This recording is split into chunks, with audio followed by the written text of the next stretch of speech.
যারা পরিশ্রম করে অল্প সময়ের ভিতরে টাকা পয়সার মালিক হতে চায় তারাই মূলত ওয়েল্ডিং এর কাজ শিখে। কিন্তু এই ওয়েল্ডিং এর কাজ ডিমান্ড অনেক বেশি, কিন্তু সেটা বাংলাদেশে না। বাংলাদেশে অনেক ওয়েল্ডার আছে যারা সময় মতো কাজ পায় না, সময় মতো বেতন পায় না, অনেক প্রবলেম। একই কাজ যখন মানুষ প্রবাসে করে তখন এটার মূল্যটা পুরোপুরি পাওয়া যায়। আমি আপনাদেরকে একটা জিনিস দেখাই।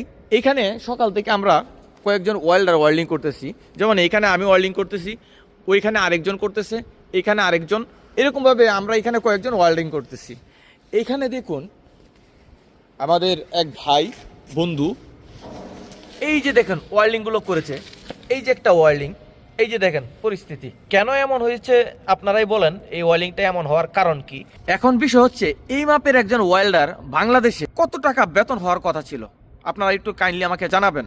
এখন এই ওয়েল্ডার সাউথ কোরিয়াতে লক্ষ লক্ষ টাকা বেতন পাচ্ছে। এখন বিষয় হচ্ছে আপনারা যারা ওয়েল্ডিং এর কাজ বাংলাদেশে করবেন এই চিন্তা ভাবনা করে শিখেন। তাদের জন্য বলবো ওয়েল্ডিং এর কাজ শিখা আপনাদের কোনো প্রয়োজন নাই। আপনি যদি ওয়েল্ডিং এর কাজ শিখতে চান আপনার অবশ্যই বাংলাদেশের বাইরে কোথাও কাজ করবেন, এই মন মানসিকতা নিয়ে তারপরে ওয়েল্ডিং এর কাজ শিখতে হবে। বাংলাদেশে অনেক ওয়েল্ডার আছে যাদের প্রতিনিয়ত কাজ থাকে না, কাজ থাকলেও নিয়মিত বেতন পায় না। ওয়েল্ডিং এর খুব একটা বেশি বেতন পাওয়া যায় না, 20,000 30,000 বা ভালো মানের ওয়েল্ডার 50-60,000 1 লাখ হয়, কিন্তু 50-60,000 1 লক্ষ টাকা বেতনের ওয়েল্ডার খুব কম এবং কাজও খুব কম।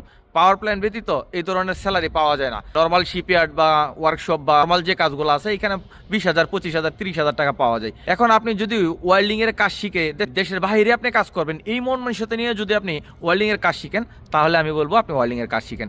আর আপনার যদি মন মানসিকতা থাকে যে না আমি বাংলাদেশেই কাজ করব, তাহলে আমি বলবো কোনো প্রয়োজন নাই ওয়েল্ডিং এর কাজ শেখার। কারণ বাংলাদেশে এই ওয়েল্ডিং এর কাজ 1 বছরের ভিতরে আপনার 2 4 6 মাস করতে পারবেন, আর বাকি সময়গুলা কাজ পাবেন না।